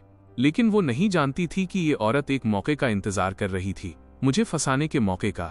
तुम कह रहे हो कि तुम्हारी मां ने इसका फायदा उठाया? जितना मैं सोचता हूँ उतना मुझे लगता है कि शायद उसने ही चेन हुआन को मारा और मुझे फंसा दिया। लेकिन वे तुम्हारे भाई के गुनाहों को क्यों ढकना चाहेंगे? क्योंकि साउमिन उसका बायोलॉजिकल बेटा है। मैं कड़वाहट से मुस्कुराया। और मैं नहीं। वकील ली खामोश रहे। अगर ऐसा है तो तुम्हारी माँ एक असली शैतान है। मैंने उनके लिए जुमला पूरा किया। हाँ, एक शैतान, 20 साल से नकाब पहने एक शैतान। अब हम क्या करें? वकील ली ने पूछा। मैंने दांत भींच लिए। पता लगाइए कि 12 की रात मेरी माँ कहाँ थी। वो कहेगी कि वह घर पर थी, तो पता लगाइए कि क्या उसका कोई गवाह है। वकील ली ने सिर हिलाया। मैं कोशिश करूंगा। उनके जाने के बाद मैंने साउमिन को कॉल करने की रिक्वेस्ट की। फोन काफी देर तक बजने के बाद उठा। हेलो भाई, मैं हूं। सन्नाटा। मैंने रिकॉर्डिंग सुन ली है। कैसी रिकॉर्डिंग? वो अनजान बनने लगा। चेन हुआन को तुम्हारी धमकी वाली रिकॉर्डिंग। और सन्नाटा। भाई 10 तारीख के बाद क्या हुआ? मुझे नहीं पता तुम क्या कह रहे हो। चेन हुआन ने मम्मी को ढूंढा था, है ना? दूसरी तरफ से तेज सांसों की आवाज सुनाई दी। भाई तुम्हें पता है मम्मी ने क्या किया, है ना? बहुत हुआ साउमिन, वो अचानक चिल्लाया और फिर फोन काट दिया। मैं जानता था कि मैं सही हूं। साउमिन सच जानता है, लेकिन वो खामोश रहना चुनता है क्योंकि वो उसकी माँ है और मैं सिर्फ एक अजनबी। रात को मुझे एक सपना आया। मैंने एक जवान औरत को देखा। वह गोद में एक बच्चे को लिए नदी के किनारे खड़ी थी। बेटा, मम्मी को माफ कर देना। उसने बच्चे को जमीन पर रखा और नदी में कूदने के लिए मुड़ी। अचानक उसके पीछे एक साया दिखाई दिया। मेरी माँ के हाथ में एक हथौड़ा था। मैंने घबराकर सपना देखते हुए आंखें खोली। मैं ठंडे पसीने में नहाया हुआ था। शोर सुनकर पुराना सांग जाग गया। क्या तुमने कोई डरावना सपना देखा? तुमने क्या देखा? मैंने उसे अपना सपना बताया। पुराना सांग ने आह भरी। जो तुम दिन में सोचते हो वही रात में सपने में आता है। पुराने सांग, तुम्हें क्यों लगता है कि मेरी बायोलॉजिकल माँ उस वक्त चली गई थी? और क्यों? तुम्हारे पिता की पहली पत्नी ने उसे रहने नहीं दिया होगा। लेकिन वो औरत मान क्यों गई? बच्चों के लिए इंसान कुछ भी बर्दाश्त कर लेता है। बच्चों के लिए। उसने यकीनन सोचा होगा कि अगर वो मुझे छोड़ देगी तो मेरी जिंदगी अच्छी होगी। किसे पता था कि मैं भेड़िए के मुंह में गिर जाऊंगा? पुराने सांग ने सिर हिलाया। हाँ, अगर शियाओलिन को पता होता कि उसने अपनी जिंदगी के बदले जो चीज पाई वो उसका बेटा और 28 साल का नर्क था, तो क्या वो पछताती? अगले दिन एक अनचाही मुलाकात हुई। वो चेन हुआन की माँ थी, एक कमजोर और थकी हुई अधेड़ उम्र की औरत। आंटी। मैंने रिसीवर उठाया। उसने काफी देर तक मुझे घूर कर देखा। प्रोफेसर साओ, क्या वाकई आपने हुआन को मारा? मुझे नहीं पता था। वो रोने लगी। हुआ अक्सर कहती थी कि आप एक अच्छे प्रोफेसर हैं। आंटी, क्यों? आपकी मेरी माँ से बात कैसे हुई? चेन की माँ ने आंसू पोंछते हुए कहा। उसने कहा कि उसे पूरा यकीन है कि तुम ही कातिल हो। उसने हमसे रिक्वेस्ट की कि हम उसे सब कुछ संभालने के लिए ऑथराइज कर दें। आप लोग मान गए? हम दूसरे राज्य में काम करते हैं, हम नहीं आ सकते, चेन की माँ ने कहा। और उसने कहा कि वो तुम्हारी माँ है और तुम्हें किसी और से बेहतर जानती है। और क्या कहा? चेन की माँ ने कुछ पल सोचा। उसने कहा कि तुम्हें अपनी जान देकर इसकी कीमत चुकानी होगी। यही तुम्हारा हुआ पर कर्ज है। आंटी, हुआ के साथ कुछ होने से पहले उसने मेरी माँ को ढूंढा था। चेन की माँ हैरान रह गई। तुम्हें कैसे पता? वाकई हुआ का कॉल आया था और उसने कहा था कि कोई उसे धमका रहा है। वो बहुत डरी हुई थी। फिर मैंने उसे पुलिस को कॉल करने के लिए कहा। उसने कहा कि वो इंसान एक डॉक्टर है जिसका सोशल स्टेटस बहुत है। पुलिस शायद यकीन न करे, इसलिए उसने तुम्हारी माँ को ढूंढा। उसने कहा कि तुम्हारी माँ बहुत अच्छी इंसान है, वो उसकी मदद जरूर करेगी। चेन की माँ और भी जोर से रोने लगी। किसे पता था कि ये घर में भेड़िए को दावत देने जैसा था। आंटी, क्या आप मुझ पर यकीन करती हैं? चेन की माँ हुआ की डायरी देख रही थी। मैंने फिर से डायरी पढ़ी। प्रोसिक्यूटर ने कहा था कि हुआ को तुम्हारी आंखों की अजीब नजर पसंद नहीं थी। चेन की माँ ने सिर हिलाया। लेकिन मैंने ओरिजिनल पढ़ी है। उसका मतलब वो नहीं था। आपका क्या मतलब है? हुआ ने लिखा था कि प्रोफेसर साओ आजकल परेशान लग रहे हैं। उनकी आंखों में हमारे लिए फिक्र थी, जैसे उन्हें डर हो कि हमारे साथ कुछ बुरा न हो जाए। अब मैं समझा। प्रोसिक्यूटर ने बातों को तोड़ मरोड़ कर पेश किया। प्रोफेसर साओ, मुझे बताइए, मेरी बेटी को किसने मारा? मैंने उस बेचारी माँ की तरफ देखा। मैं सच का पता लगाकर रहूंगा। चेन की माँ के जाने के बाद वकील ली आए। एक बड़ी डिस्कवरी हुई है, उन्होंने एक्साइटमेंट में कहा। पता चला है कि तुम्हारे पुराने घर के बेसमेंट का रिनोवेशन 20 साल पहले हुआ था। यानी रिनोवेशन का वक्त तुम्हारी माँ के गायब होने के वक्त से मैच करता है। वक्त मैच करता है। उस वक्त जो मजदूर रिनोवेशन का काम देख रहा था वो भी मिल गया। उसने क्या कहा? उसने कहा कि तुम्हारी माँ उस वक्त बहुत अजीब बिहेव कर रही थी। उसने खुद काम की निगरानी करने की जिद की थी। वकील ली ने आवाज धीमी की। और उसने मजदूरों को दक्षिण पूर्वी कोने को छूने तक नहीं दिया। वही दक्षिण पूर्वी कोना जहां अवशेष मिले हैं। ये एविडेंस के तौर पर काम आ सकता है। इनडायरेक्ट एविडेंस, वकील ली ने कहा, लेकिन बाकी सबूतों के साथ मिलकर ये एक पूरी चेन बना सकता है। और क्या सबूत? वकील ली रहस्यमयी तरीके से मुस्कुराए। तुम्हारे पिता की डायरी में खून से सने रुमाल का जिक्र है। अगर वो मिल जाए। 20 साल बीत चुके हैं, उसने बहुत पहले उसे फेंक दिया होगा। जरूरी नहीं है, वकील ने कहा। कुछ लोगों को चीजें इकट्ठा करने की सनक होती है, खासकर यादें। क्या कोई माँ खून से सने रुमाल को याद के तौर पर रखेगी? सिर्फ सोचने भर से रोंगटे खड़े हो जाते हैं। हम कहाँ ढूंढें? तुम्हारे पुराने घर की तलाशी ली जा चुकी है और वहां वो नहीं मिला। वकील ली ने कहा, लेकिन तुम्हारी माँ अब जहां रहती है वहां की तलाशी के लिए हमें सर्च वारंट चाहिए। या? वकील ली ने मेरी तरफ देखा। और तुम्हारे भाई का कोऑपरेशन? वो कोऑपरेट करेगा। मैं कोशिश करूंगा। मैंने फिर से कॉल करने की रिक्वेस्ट की। इस बार साउमिन ने जल्दी फोन उठा लिया। बोलो भाई, मुझे तुम्हारी मदद चाहिए। वह मजाक उड़ाते हुए बोला, मम्मी के खिलाफ लड़ने में तुम्हारी मदद करूं? भाई, उसने चेन को भी मार दिया। तुम्हें पता है ना? मैंने अपनी बात जारी रखी। चेन ने मम्मी को ढूंढा और फिर वो मर गई। तो क्या भाई, तुम एक डॉक्टर हो, तुमने जाने बचाने की कसम खाई थी। मुझे लेक्चर मत दो। तो फिर मैं फायदे की बात करता हूं। मैंने अपनी स्ट्रैटेजी बदली। अगर मम्मी पकड़ी गई तो तुम्हें क्या लगता है कि वो तुम्हें फंसा देगी? सन्नाटा और भी गहरा हो गया। वो अपने प्यारे बेटे को प्रोटेक्ट करेगी। मैंने दबाव डालना जारी रखा। लेकिन किस कीमत पर? अपने दूसरे बेटे को जुर्म की सजा भुगतने देकर? तुम क्या चाहते हो? वो खून से सना रुमाल। मैं सीधे मुद्दे पर आया। वो रुमाल जिसका जिक्र पिता की डायरी में है। कैसा खून से सना रुमाल? वो रुमाल जिसे मम्मी ने 20 साल पहले इस्तेमाल किया था जब उन्होंने मेरी बायोलॉजिकल माँ का मर्डर किया था। क्या तुम पागल हो गए हो भाई? इसे ढूंढने में मेरी मदद करो। मैं तुम्हारे खिलाफ चेन हुआन को धमकाने की जांच नहीं करवाऊंगा। ये एक सौदा है, एक खुला सौदा। फोन के दूसरी तरफ साउमिन की सांसें तेज हो गई थीं। मुझे किसी रुमाल के बारे में कुछ नहीं पता। मम्मी के कमरे में जरूर कोई सीक्रेट जगह होगी। हो सकता है कोई तिजोरी हो। Beep beep. उसने फिर से फोन काट दिया। लेकिन मैं जानता था कि मैंने उसे हिला दिया है। वाकई 2 दिन बाद वकील खुशखबरी लेकर आए। तुम्हारे भाई ने एक पैकेट भेजा है। पैकेट के अंदर धातु का एक डिब्बा था। उस डिब्बे के अंदर एक पीला पड़ चुका रुमाल था। रुमाल पर खून के धब्बे थे जो भूरे पड़ चुके थे। और साथ में एक फोटो भी थी। फोटो में एक जवान औरत थी जिसकी गोद में एक बच्चा था। वह औरत बहुत नाजुक और दयालु दिख रही थी।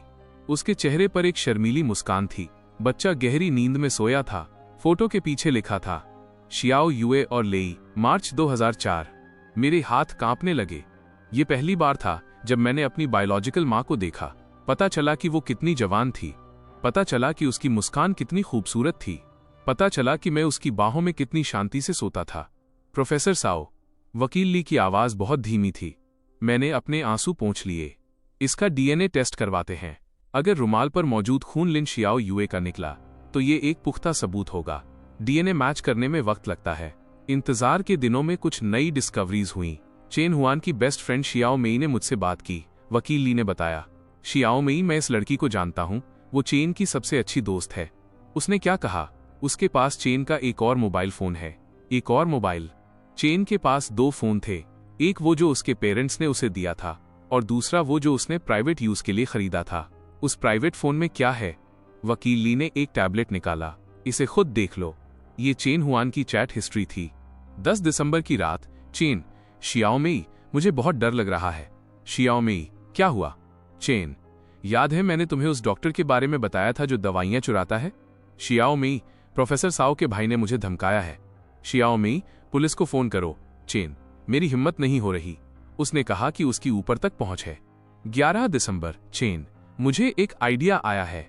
मैं प्रोफेसर साओ की मम्मी से बात करूंगी। शियाओ मेई, क्यों चेन? चेन, उन्हें अपने बेटे को कंट्रोल करना चाहिए। शियाओ मेई, सावधान रहना। चेन, फिक्र मत करो। प्रोफेसर साओ इतने अच्छे इंसान हैं, उनकी माँ भी यकीनन अच्छी ही होंगी। 12 दिसंबर की दोपहर। चेन, मैंने आज रात साओ की माँ से मिलने का प्लान बनाया है। शियाओ मेई, तुम कहाँ मिलोगी? चेन, उन्होंने कहा कि प्रोफेसर साओ के घर पर बात करना ज्यादा प्राइवेट रहेगा। शियाओ मेई, कौन से घर पर? चेन, शहर के बाहर वाले पुराने घर पर। यह चेन हुआन का आखिरी मैसेज था। मेरा दिल खून के आंसू रो रहा था। अगर चेन ने इतना भरोसा न किया होता, अगर उसने पुलिस को कॉल कर दिया होता। वकील ली ने चेन हुआन की एक रिकॉर्डिंग प्ले की। 12 दिसंबर रात 10:30 बजे। मैं प्रोफेसर साओ की मम्मी से मिलने जा रही हूं।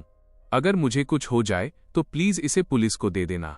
डॉक्टर साओमिन हॉस्पिटल में गैरकानूनी तरीके से दवाइयां बेचता है। मेरे पास सबूत हैं। उसने मुझे चुप रहने के लिए धमकाया, लेकिन मैं उसे लोगों को नुकसान पहुंचाते रहने नहीं दे सकती। मुझे यकीन है साओ की मम्मी इंसाफ करेंगी। अगर मुझे वाकई कुछ हो जाए तो प्लीज मेरे पेरेंट्स को बता देना। मैं उनसे बहुत प्यार करती हूँ। ऑडियो खत्म हुआ। मैंने अपनी आंखें बंद कर लीं। वो 10:30 बजे निकली। मौत का वक्त 11 से 1 के बीच है, जो बिल्कुल मैच करता है। इससे साबित हो सकता है कि मेरी माँ ने ही उसे वहां बुलाया था। शियाओ मेई गवाही देगी, वकील ली ने कहा, लेकिन तुम्हारी माँ यकीनन इसे नकार देगी। उन्होंने उसका फोन चेक किया। उस दिन का कोई कॉल रिकॉर्ड नहीं है। हो सकता है उन्होंने किसी और फोन का इस्तेमाल किया हो। हाँ, इसलिए हमें और सबूत चाहिए। ठीक उसी वक्त लाओ, सांग बोला। भाई, मुझे एक इंसान का ख्याल आ रहा है। कौन? वांग आंटी, पुराने सांग ने कहा। पुराने घर के मोहल्ले वाली वांग आंटी। वे अपनी दखलंदाजी के लिए मशहूर हैं। पुराने सांग ने हंसते हुए कहा। उस इलाके में ऐसा कुछ नहीं है जो उन्हें पता न हो। हाँ, वांग आंटी पुराने घर के ठीक सामने रहती हैं। उन्हें दरवाजे पर बैठकर लोगों को आते जाते देखना पसंद है। क्या वकील ली इन वांग आंटी को ढूंढ सकते हैं? मैं कोशिश करूंगा। उसी शाम वकील ली खबर लेकर आए। वो मिल गई और उसे सब अच्छी तरह याद है। उसने क्या कहा कि 12 दिसंबर की रात उसने तुम्हारी माँ को देखा था। मैं एक्साइटेड हो गया। किस वक्त? करीब 10:50 बजे, वकील ली ने बताया। वांग आंटी को ये बहुत अच्छी तरह याद है, क्योंकि वो एक सीरियल देख रही थीं और ठीक उसी वक्त एड विज्ञापन आया था। तुम्हारी माँ अकेली थी? नहीं, वो एक लड़की के साथ थी, चेन हुआन। वांग आंटी उसे नहीं जानती थी, लेकिन उन्होंने कहा कि लड़की ने स्कूल यूनिफॉर्म पहनी थी और फिर वे पुराने घर के अंदर चली गईं। वकील ली थोड़ा रुके। करीब 11:30 बजे तुम्हारी माँ अकेली बाहर निकली। इस बात का पुख्ता सबूत है कि एक इंसान अंदर गया और लड़की बाहर नहीं आई। क्या वांग आंटी गवाही देने के लिए तैयार हैं? वो थोड़ी डरी हुई हैं, वकील ली ने कहा। आखिरकार वो मर्डर का इल्जाम लगा रही हैं। हमें उन्हें मनाना होगा। मैं फिर से कोशिश करूंगा। वांग आंटी की गवाही और चेन हुआन की चैट हिस्ट्री के साथ सबूतों की एक पूरी चेन बन सकती है, लेकिन आखिरी सबूत की अब भी कमी है। रुमाल के डीएनए रिजल्ट कब आएंगे? वकील ली ने अपनी घड़ी देखी। शायद आज ही। जैसे कि किस्मत को यही मंजूर था, उनका फोन बज उठा। हेलो, क्या बात है? क्या आपको यकीन है? ठीक है। फोन रखते वक्त उनके एक्सप्रेशन कॉम्प्लेक्स थे। रिजल्ट आ गए हैं। वो मेरी बायोलॉजिकल माँ का ही खून है। हाँ, आखिरकार पहेली के सारे टुकड़े जुड़ गए। 20 साल पहले मेरी माँ ने शियाओलिन को मारा और लाश बेसमेंट में दफना दी। 20 साल बाद उसने चेन हुआन को भी मार दिया और मुझ पर 2 मर्डर का इल्जाम मढ़ दिया, सिर्फ एक बेगुनाह लड़की से बदला लेने के लिए। अब हम दोबारा जांच की मांग कर सकते हैं, वकील ली ने कहा। इंतजार करो। अचानक मुझे कुछ ख्याल आया। क्या हुआ? मेरी माँ ने पुराना घर ही क्यों चुना? तुम्हारा क्या मतलब है? वो चेन हुआन को कहीं भी बुला सकती थी, वकील ली ने सोचा, क्योंकि वो तुम्हें फंसाना चाहती थी। सिर्फ इतना ही नहीं, मैंने सिर हिलाया। पुराने घर के बेसमेंट में मेरी बायोलॉजिकल माँ दफन है। वो चेन हुआन को वहीं ले गई। अचानक मैं समझ गया, वह कोई रस्म पूरी कर रही है। जिस जगह मर्डर हुआ था वहीं मुझे सोचकर ही रोंगटे खड़े हो रहे थे। मारना, पुराने नफरत को मिटाने के लिए नए खून का इस्तेमाल करना। वकील ली को भी कंपकंपी महसूस हुई। तुम्हारी माँ मानसिक रूप से बीमार है, मेरा मतलब है पूरी तरह से विक्षिप्त। उस रात मैंने एक रिपोर्ट लिखी जिसमें सभी सबूतों और तर्कों को विस्तार से समझाया। दोबारा जांच की रिक्वेस्ट की। मैंने वकील ली से कहा कि वे सफल होंगे। वे आत्मविश्वास से भरे हैं, लेकिन मैं जानता हूं कि असली लड़ाई अभी शुरू हुई है। मेरी माँ हार नहीं मानेगी। वो 20 साल से इसकी प्लानिंग कर रही है। वो इतनी आसानी से हार नहीं मानेगी। वाकई, अगले दिन जवाबी हमला हुआ। तुम्हारी माँ ने शहर के वकीलों की सबसे अच्छी टीम हायर कर ली है। वकील ली के चेहरे पर उदासी है। जैसा सोचा था, ये उससे भी कहीं ज्यादा है, वकील ली ने कहा। उन्होंने नए सबूत पेश किए हैं। क्या सबूत? तुम्हारी साइकियाट्रिक इवैल्यूएशन रिपोर्ट। उसमें क्या लिखा है कि तुम्हारा मेंटल इलनेस का इतिहास रहा है और तुम्हारी हिंसक प्रवृत्तियां हैं। बकवास। वकील ली ने बताया कि उन्हें 3 सो कॉल्ड गवाह मिले हैं। वे कह रहे हैं कि तुम्हें बचपन से ही समस्याएं थीं। सब झूठ है। मैं जानता हूं कि वकील ली मुझे दिलासा दे रहे हैं। फिक्र मत करो, सच हमारे पास है। सच तो है, लेकिन क्या कोर्ट में सिर्फ सच काफी होता है? वकील ली ने कहा कि वांग आंटी के साथ अभी भी काम चल रहा है। उनका परिवार नहीं चाहता कि वे इसमें पड़ें। अगर वांग आंटी गवाही नहीं देती हैं तो क्या कोई और गवाह है? मैं ढूंढ रहा हूं। ठीक उसी वक्त पुराना सांग बोला। भाई, शायद तुम्हें अपनी सोच बदलनी चाहिए। कैसी सोच? ये साबित करने के बजाय कि तुम्हारी माँ गुनहगार है, बेहतर होगा कि तुम उसे खुद ये कबूल करने पर मजबूर कर दो। वो कैसे कबूलेगी? पुराना सांग रहस्यमयी तरीके से मुस्कुराया। औरतें, उनकी सबसे बड़ी कमजोरी उनके बच्चे होते हैं। साओमिन, तुम्हारा मतलब है कि अगर उसे लगे कि साओमिन खतरे में है? पुराने सांग ने शांति से समझाया। मैं समझ गया, ये एक जाल बिछाने के लिए है, साओमिन को चारे की तरह इस्तेमाल करना। लेकिन ये कैसे करें? पुराने सांग ने आवाज धीमी की। 10 मिनट बाद मैंने भाई साओमिन को कॉल किया। एक समझौता करते हैं। वो बहुत हैरान था। किस लिए? मैं जुर्म कबूल कर लूंगा, लेकिन मेरी एक शर्त है। बोलो। अपना ख्याल रखना, मैंने अर्थपूर्ण तरीके से कहा। मम्मी साओमिन कह रही थी। तुम्हारा क्या मतलब है? चेन 1, तुम्हारा सीक्रेट जानकर मरी थी। मैं तुम्हें धीरे धीरे बताऊंगा। मुझे पता है कि मम्मी का सीक्रेट खत्म होने वाला है। अगला इंसान जिसे ये सीक्रेट पता चलेगा वो तुम हो। एक लंबा और गहरा सन्नाटा। तुम मुझे धमका रहे हो? मैं तुम्हें याद दिला रहा हूं, मैंने कहा। मम्मी सीक्रेट को प्रोटेक्ट करने के लिए कुछ भी कर सकती हैं। वो मुझे नुकसान नहीं पहुंचाएंगी। क्या तुम्हें यकीन है? मैंने उसकी बात काट दी। उनके दिल में क्या ज्यादा इंपॉर्टेंट है, सीक्रेट या बेटा? कॉल कट गई। अब बीज बो दिया गया है।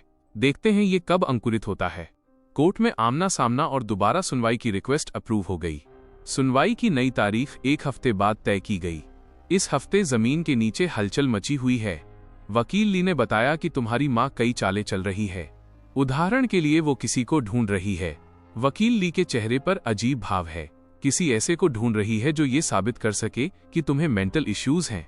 उसे मिल गया? हकीकत में उसे कुछ लोग मिल गए हैं। मैं हंसा। सब पैसे से खरीदे गए हैं, है ना? होना तो यही चाहिए, वकील ली ने कहा। लेकिन उनके बयान बहुत डिटेल्ड हैं। झूठ को कितना भी सच बनाकर पेश किया जाए, वो फिर भी झूठ ही रहता है। प्रॉब्लम ये है कि जरूरी नहीं कि जज भी ऐसा ही सोचे। यही हकीकत है। कभी कभी झूठ सच से ज्यादा प्रभावशाली होता है। वांग आंटी का क्या हुआ? वो अभी भी हिचकिचा रही हैं। वकील ने आह भरी। उनके बेटे ने धमकी दी है कि अगर उन्होंने गवाही दी तो वो रिश्ता तोड़ लेगा। इंसानी रिश्तों की गर्माहट और कड़वाहट। तो फिर हम उन्हें मजबूर नहीं करेंगे, लेकिन उनकी गवाही के बिना भी और रास्ते हैं। मैंने कहा कि हकीकत में मैं साओमिन की खबर का इंतजार कर रहा हूं। वाकई तीसरे दिन साओमिन आया। उसका वजन काफी कम हो गया था। उसकी आंखें धंसी हुई थीं। तुमने जो कहा वो सही है। वो सीधे मुद्दे पर आया। क्या? मम्मी वाकई मुझसे खुद को बचा रही हैं। उन्होंने घर की तिजोरी का पासवर्ड बदल दिया है। साओमिन कड़वाहट से मुस्कुराया। वो अभी भी मुझसे पूछ रही हैं कि क्या मैं पढ़ाई के लिए विदेश जाना चाहता हूं। हकीकत में वो उसे विदेश भेजकर दूर करना चाहती थीं, इसलिए उसने एक ऑडियो रिकॉर्ड कर लिया था। साओमिन ने अपना फोन निकाला। रिकॉर्डिंग में उसकी और उसकी माँ की बातचीत सुनाई दे रही है। मम्मी, साओमिन को लगता है कि आजकल तुम बहुत ज्यादा स्ट्रेस में हो। क्यों ना तुम रिलैक्स करने के लिए विदेश चले जाओ? क्या तुम हमेशा जॉन्स हॉपकिंस हॉस्पिटल में नहीं पढ़ना चाहते थे? मम्मी, लेई का केस अभी खत्म नहीं हुआ है। माँ की आवाज अचानक सख्त हो गई। लेकिन वो मेरा छोटा भाई है। वो नहीं है। माँ उत्तेजित हो गई। वो उस कुतिया की औलाद है। अहम सबूत। मम्मी शांत हो जाओ।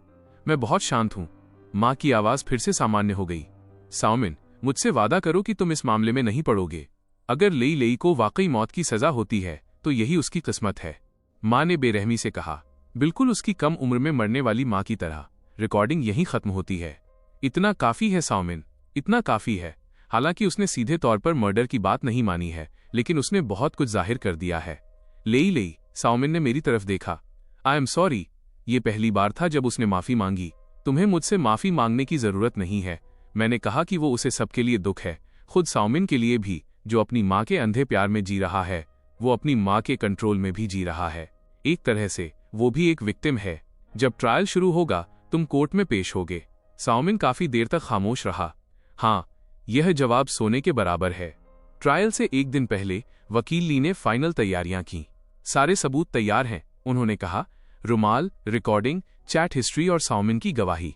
मुझे वकील ली पर भरोसा था। इस बार हम यकीनन केस को पलट पाएंगे, लेकिन मैं उतना ऑप्टिमिस्टिक नहीं हूं। माँ के वकीलों की टीम कोई बेवकूफ नहीं है और उनके पास एक इक्का भी है। कैसा इक्का? मुझे नहीं पता, लेकिन मुझे ऐसा एहसास हो रहा है। 8 जनवरी 2025 को दोबारा सुनवाई शुरू हुई। इस बार कोर्टरूम बड़ा है, सुनने वालों की भीड़ ज्यादा है, मीडिया भी आया है। आखिरकार माँ अपने बेटे के लिए मौत की सजा मांग रही है। इस तरह का केस बहुत सनसनीखेज है। मैं कटघरे में बैठा हूँ। मेरी माँ गवाहों के स्टैंड पर बैठी है। हमारी आंखें मिलती हैं। उनकी नजरें अब भी ठंडी हैं, जैसे किसी अजनबी को देख रही हों। जज ने ट्रायल शुरू होने का अनाउंसमेंट किया। सबसे पहले प्रोसिक्यूशन। प्रोसिक्यूशन अपना बयान दे रहा है। नए एविडेंस के मुताबिक हमारे पास ये मानने की वजह है कि असली कातिल कोई और है। प्रोसिक्यूटर एक एक करके नए सबूतों की डिटेल देता है। हर सबूत मां की तरफ इशारा करता है। मां का चेहरा धीरे धीरे पीला पड़ जाता है, लेकिन वो घबराती नहीं है। अब डिफेंस की बारी है। मां का बेरहम वकील खड़ा होता है। मिस्टर जज, ये सो कॉल्ड नए सबूत आरोपी की सिर्फ कोरी कल्पना और अटकलें हैं। रुमाल 20 साल पुराना है। खून के धब्बों के ओरिजिन को कौन साबित कर सकता है? रिकॉर्डिंग को तोड़ मरोड़ कर पेश किया गया है और शक है कि ये गैरकानूनी रिकॉर्डिंग है। जहां तक साओमिन की गवाही की बात है, वकील ठंडी मुस्कान के साथ कहता है, एक इंसान जिसे उसके अपने छोटे भाई ने धमकाया हो, क्या उसकी बातों पर भरोसा किया जा सकता है? वकील की ऑरेटरी बहुत अच्छी है। उसने एक एक करके हर सबूत को खारिज कर दिया। सबसे इंपॉर्टेंट बात यह है, वकील टॉपिक बदलता है। आरोपी का मेंटल इलनेस का इतिहास रहा है। मुझे पता था कि वे यही दांव खेलेंगे। प्लीज इन सबूतों को देखिए। नंबर 15 से 20 जज डॉक्यूमेंट्स चेक करते हैं। ये 3 पड़ोसियों के बयान हैं। ये सभी साबित करते हैं कि आरोपी में बचपन से ही हिंसक प्रवृत्तियां थीं। ये आरोपी के हाई स्कूल टीचर की गवाही है। जब मैं ये झूठ सुन रहा था तो मुझे अजीब सी शांति महसूस हो रही थी, क्योंकि मैं किसी का इंतजार कर रहा था। कंक्लूजन ये है कि आरोपी को मेंटल प्रॉब्लम्स की वजह से दूसरों के द्वारा सताए जाने का वहम, डिल्यूजन है। मुझे ऐतराज है। एक आवाज गूंजी। सब मुड़कर देखने लगे। दरवाजे पर एक बुजुर्ग औरत खड़ी थी। वांग आंटी आ गई हैं। मैं गवाही देना चाहती हूँ, वांग आंटी ने ऊंचे स्वर में कहा। जज एक पल के लिए दंग रह गए। आपका नाम वांग हुआ है। आप पुराने घर के सामने रहती हैं। वांग आंटी कोर्ट के अंदर आईं। मैंने देखा था कि जुर्म वाली रात क्या हुआ था। मां का चेहरा बदल गया, पूरी तरह बदल गया। प्लीज इस महिला को गवाहों के स्टैंड पर बुलाया जाए, जज ने कहा। वांग आंटी स्टैंड पर आईं। आपने क्या देखा? 12 दिसंबर की रात मैंने उसे देखा था। वांग आंटी ने मां की तरफ इशारा किया, जो एक स्टूडेंट को पुराने घर की तरफ ले जा रही थी। किस वक्त? 10:50 बजे। ठीक उसी वक्त जब टीवी सीरियल में विज्ञापन आ रहे थे। और फिर 11:30 बजे वो अकेली बाहर निकली। वांग आंटी की आवाज बहुत साफ थी। वो स्टूडेंट बाहर नहीं आई। क्या आपको यकीन है कि आपने साफ देखा था? बिल्कुल, मेरी नजर बहुत तेज है। कोर्ट रूम में फुसफुसाहट होने लगी। मां का वकील खड़ा हुआ। आदरणीय महिला, आप अब तक गवाही देने क्यों नहीं आई? मुझे डर लग रहा था। वांग आंटी ने सच कहा। किस बात का डर? इससे डर। वांग आंटी ने फिर से मां की तरफ इशारा किया। आप इनसे क्यों डरती हैं? वांग आंटी ने गहरी सांस ली। क्योंकि 20 साल पहले भी मैंने कुछ देखा था। पूरी हॉल में खलबली मच गई। जज भी सीधे होकर बैठ गए। 20 साल पहले, वांग आंटी ने कहा। वो भी एक रात थी। मैंने इसे पुराने घर की तरफ एक बड़ा बैग घसीटते हुए देखा था। कैसा बैग? काला, बहुत बड़ा और भारी। वांग आंटी ने इशारा किया। इसे घसीटने में उसे बहुत मेहनत लग रही थी। और फिर अगले दिन मैंने सुना कि एक औरत गायब हो गई है। तो आपको शक है कि? मैंने तब कुछ सोचने की हिम्मत नहीं की थी, वांग आंटी ने कहा। लेकिन अब बेसमेंट में अवशेष मिल गए हैं। मां के वकील ने जोर से चिल्लाकर कहा। ये बेबुनियाद अटकलें हैं। लेकिन डैमेज हो चुका था। अब सब मां की तरफ देख रहे थे। लेकिन अब वो एक गवाह नहीं, बल्कि एक सस्पेक्ट की तरह देखी जा रही थी। श्रीमती हुआंगसु फांग, जज ने मां की तरफ देखा। क्या आपको कुछ सफाई देनी है? मां खड़ी हुई। वे उम्मीद से ज्यादा शांत थीं। सफाई किस बात की? उन्होंने पूछा। 12 दिसंबर की रात आप कहाँ थीं? घर पर। क्या कोई इसे साबित कर सकता है? नहीं, वांग आंटी ने कहा। मैंने तुम्हें देखा था। उसे गलत फहमी हुई है। मां के चेहरे पर कोई शिकन नहीं आई। मुझे 20 साल पहले की कोई बात याद नहीं है। वो झूठ बोल रही है। हर कोई जानता है कि वो झूठ बोल रही है, लेकिन वो पूरे आत्मविश्वास के साथ झूठ बोल रही है। साओमिन अचानक खड़ा हो गया। बस, अब और कुछ मत कहो। मां ने साओमिन की तरफ देखा। उनकी नजरों में पहली बार हलचल हुई। मम्मी, मान लो, साओमिन ने दर्द भरे स्वर में कहा। मुझे सब पता है। तुम्हें क्या पता है? मुझे पता है कि तुमने चेन को मारा है। साओमिन ने गहरी सांस ली। मुझे ये भी पता है कि तुमने लेई लेई की बायोलॉजिकल मां को मारा है। मां का शरीर लड़खड़ा गया। तुम ये क्या कह रहे हो? मम्मी, लेई लेई बेगुनाह है, साओमिन ने कहा। उसने अपना ओरिजिन खुद नहीं चुना था। बेगुनाह? मां अचानक मुस्कुरा दी। वो हंसी डरावनी थी। उसका वजूद ही एक पाप है। आखिरकार उन्होंने अपना नकाब उतार दिया। तुम्हें पता है मैंने ये 20 साल कैसे बिताए हैं? हर दिन उसे देखते हुए मुझे उस औरत की याद आती थी। मुझे तुम्हारे पिता का धोखा याद आता था। मैं उसका गला घोट देना चाहती थी, लेकिन मैंने खुद को रोका, क्योंकि मैं उसे बड़ा होते हुए देखना चाहती थी, ताकि उसे पता चले कि मायूसी क्या होती है। जैसे मैं 20 साल तक मायूस रही हूं। वो जितना बोल रही थी उतनी ही उत्तेजित हो रही थी। मैंने ही लिन शियाओ युए को मारा था। वो बदचलन औरत, वो मरने के ही लायक थी। चेन हुआन, वो दखलंदाजी करने वाली लड़की, मेरे पास शिकायत लेकर आई थी कि साओमिन उसे धमका रहा है। मैंने कहा कि मैं संभाल लूंगी। उसने यकीन कर लिया। कितनी बेवकूफ थी, बिल्कुल उस वक्त की शियाओलिन की तरह बेवकूफ, जिसे लगा था कि मैं दयालु बनूंगी, उन्हें जाने दूंगी। सपनों में भी नहीं। कोर्ट रूम में सन्नाटा छा गया। ये एक इकबालिया बयान था, बिल्कुल साफ। फिर मेरी माँ ने मेरी तरफ देखा। अब तुम संतुष्ट हो? अब तुम्हें सच पता चल गया है। और फिर क्या? तुम्हें लगता है तुम जीत गए? तुमने दांव लगाया और हार गए, क्योंकि तुम हमेशा एक नाजायज औलाद ही रहोगे। एक नाजायज औलाद जिसे मैंने पाला है। यही तुम्हारी किस्मत है। इतना कहकर वो हताश होकर गिर पड़ी, जैसे उनकी सारी ताकत खत्म हो गई हो। जज ने हथौड़ा मारा। कार्यवाही स्थगित की जाती है। ब्रेक के दौरान मुझे डिटेंशन रूम में ले जाया गया। वकील ले आए। हमने कर दिखाया। उसने अपने मुंह से मान लिया कि हाँ, मेरी मां ने मान लिया। उसने कोर्ट में सबके सामने 2 मर्डर की बात कबूल कर ली। अब तुम पर से सारे शक खत्म हो चुके हैं। मैंने सिर हिलाया, लेकिन मुझे उतनी राहत महसूस नहीं हुई जितनी मैंने सोची थी। क्या हुआ? वकील ली ने फिक्र के साथ पूछा कि मैं क्या सोच रहा हूं। मैंने धीरे से अपना मुंह खोला। इन 20 सालों में उनके दिल ने कितना दुख झेला होगा। उन्होंने मर्डर किया। उन्होंने चेन हुआन को भी मारा। मुझे पता है मैंने उनकी बात काटी, लेकिन क्या आपने सोचा है, एक औरत को पता चलता है कि उसका पति उसे धोखा दे रहा है और ऊपर से उसकी नाजायज औलाद को घर ले आता है, वो क्या कर सकती है? उस जमाने में तलाक लेने वाली औरत की क्या किस्मत होती थी? बर्दाश्त करना और अपने पति की नाजायज औलाद को हर दिन अपने सामने घूमते हुए देखना। वकील ली खामोश रहे। मैं उनके जुर्म को सही नहीं ठहरा रहा हूं। मैं बस कह रहा हूं कि अगर कोई मर्डर करता है तो उसे कानूनी सजा मिलनी ही चाहिए। लेकिन मैं उसकी नफरत को समझ सकता हूं। अब मैं उससे नफरत कैसे करूं? नफरत है, पर उससे कहीं ज्यादा उसके लिए, मेरे लिए और हम सबके लिए दुख है। कोर्ट दोबारा खुलता है। इस बार कटघरे में मैं नहीं बल्कि हुआंग सू फांग खड़ी है। प्रोसिक्यूटर नया आरोप पढ़ता है। आरोपी हुआंग सू फांग पर जानबूझकर हत्या करने का शक है। हर शब्द मेरी मां के ताबूत में गड़ी एक कील की तरह है। आरोपी, क्या आपको कुछ और कहना है? मेरी मां खड़ी हुई और गैलरी में बैठे साओमिन को देखा, फिर मेरी तरफ देखा। मुझे सिर्फ एक बात का पछतावा है। क्या 20 साल पहले मुझे इसे भी खत्म कर देना चाहिए था? उन्होंने बात पूरी नहीं की, पर सब समझ गए। उन्हें पछतावा था कि उन्होंने मुझे तब नहीं मारा जब मैं एक बच्चा था। बस बहुत हुआ। जज ने उन्हें रोक दिया। आरोपी का इकबालिया बयान अब बिल्कुल साफ है। फाइनल वर्डिक्ट, हुआंग सू फांग को जानबूझकर मर्डर करने का दोषी पाया जाता है और मौत की सजा सुनाई जाती है। साओमिन को सबूत छिपाने का दोषी पाया गया और 3 साल की जेल की सजा सुनाई गई, जिसे 5 साल के लिए सस्पेंड कर दिया गया। मुझे सभी आरोपों से बरी कर दिया गया। जिस वक्त मैं कोर्ट से बाहर निकला, धूप बहुत तेज थी। मैंने अपने हाथ से आंखों को ढक लिया, जैसे मैंने एक पूरी उम्र गुजार दी हो। Professor Sao. मैं मुड़ा और देखा कि चेन हुआन की मां खड़ी थी। Aunty, thank you. वो रो रही थीं कि आखिरकार हुआ का नाम साफ हो गया। आई एम सॉरी, ये तुम्हारी गलती नहीं है। चेन की मां ने सिर हिलाया। हुआ आसमान से तुम्हें दोष नहीं देगी। वो चली गई। मैं कोर्ट के सामने अकेला खड़ा रह गया, आजाद। लेकिन जाऊं कहां? मैं यकीनन वापस स्कूल नहीं जा सकता। मेरा कोई घर भी नहीं है। साओमिन थोड़ी दूर खड़ा था। उसके चेहरे पर कॉम्प्लेक्स भाव थे। भाई, आई एम सॉरी। उसने अतीत की बातों के लिए एक बार फिर माफी मांगी। तुम्हारे क्या प्लान हैं? मुझे नहीं पता था। शायद मुझे पहले तुम्हारे पास रुकना चाहिए। फिर मैंने सिर हिला दिया। हमारे बीच अब बहुत सारी चीजें आ गई हैं। मेरी मां और चेन हुआन के बीच की 20 साल की दुश्मनी। मैं ये शहर छोड़ दूंगा। कहां जाओगे? पता नहीं, रास्ता जहां ले जाए। साओमिन ने अपने बैग से एक लिफाफा निकाला। ये मम्मी ने तुम्हारे लिए दिया था। तुम्हारी मम्मी?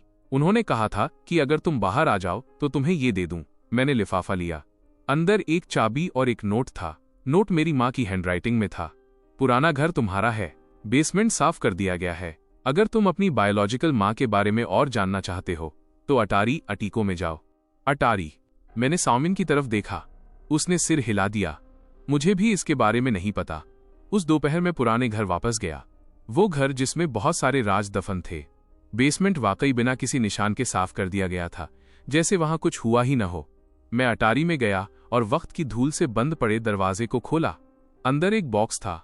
उसे खोलने पर मुझे कुछ पुरानी चीजें, फोटोज, लेटर्स और एक डायरी मिली। डायरी लिन शियाओ यूए की थी, मेरी बायोलॉजिकल माँ। मैंने पहला पन्ना खोला। एलिगेंट लिखावट। 1 सितंबर 1995। आज मैं उससे मिली। साओ शियांगो ने कहा कि मेरी मुस्कान बसंत की तरह है। मैं पन्ने पलटता रहा। 14 फरवरी 1996। उसने मुझे गुलाब दिए। मैं जानती हूँ मुझे ऐसा नहीं करना चाहिए, उसकी पत्नी है, पर मैं खुद को रोक नहीं पा रही हूँ। 20 अगस्त 1997। मैं प्रेग्नेंट हूँ। वो बहुत डरी हुई थी। मैंने उससे कहा कि कोई बात नहीं, मैं इसे अकेले संभाल सकती हूँ। 15 जनवरी 2004। लेई लेई 2 महीने का हो गया है। वह बिल्कुल अपने पिता जैसा दिखता है। मैं अपने बेटे को एक पूरा परिवार देना चाहती हूँ। 10 मार्च 2004। मैंने उससे मिलने का फैसला किया है। मेरे लिए नहीं, लेई लेई के लिए। 24 मार्च 2004। उसकी पत्नी लेई लेई को गोद लेने के लिए मान गई है, पर शर्त यह है कि मुझे अपने बेटे के लिए गायब होना होगा। मैं मान गई हूँ। आखिरी नोट 25 मार्च 2004। आज आखिरी बार मैं लेई लेई को गले लगा रही हूँ। मेरे प्यारे बेटे, आई एम सॉरी, पर यकीन करो ये तुम्हारे भले के लिए है। सुफांग ने वादा किया है कि वो तुम्हारा अच्छे से ख्याल रखेगी। भले ही वो मुझसे नफरत करती है, पर उसने कहा कि वो बच्चे से बदला नहीं लेगी। मैं उस पर यकीन करना चुनती हूँ। अगर अगला जन्म हुआ तो मम्मी तुम्हारी ही मम्मी रहेगी। डायरी यहीं खत्म हो गई। मेरे आंसू रुक नहीं रहे थे। पता चला कि उसने ये सब अपनी मर्जी से किया था, ताकि मुझे एक बेहतर जिंदगी दे सके। उसने माँ के वादे पर भरोसा किया, पर वो नहीं जानती थी कि कुछ नफरतें वक्त के साथ नहीं मिटती। बॉक्स में बच्चों की कुछ चीजें भी थीं, छोटे कपड़े, छोटे जूते और एक झुनझुना। सब कुछ संभाल कर रखा गया था। मेरी माँ ने इन्हें संभाल कर रखा था। क्यों? अगर वो नफरत करती थी, इन चीजों को क्यों रखा? तभी मैं अचानक समझ गया। मेरी माँ के दिल में इन सालों में 2 लोग थे। एक हुआंग सुफांग, जो मुझसे नफरत करती थी, और दूसरी वो औरत जिसने अपना वादा निभाया। वो लिन शियाओ यूए से नफरत करती थी और मुझसे भी, पर उसे अपना वादा भी याद था। इसलिए उसने मुझे पाला, मुझे खाना और कपड़े दिए, मुझे एजुकेशन दी, पर मुझे प्यार नहीं दिया। ये उसका बदला भी था और उसकी प्रायश्चित, रिडेंशन भी। बदकिस्मती से नफरत आखिरकार वादे पर जीत गई। चेन हुआन के आने ने उसे एक मौका दे दिया, खुद को पूरी तरह आजाद करने का मौका। मैं काफी देर तक अटारी में बैठा रहा जब तक सूरज नहीं ढल गया।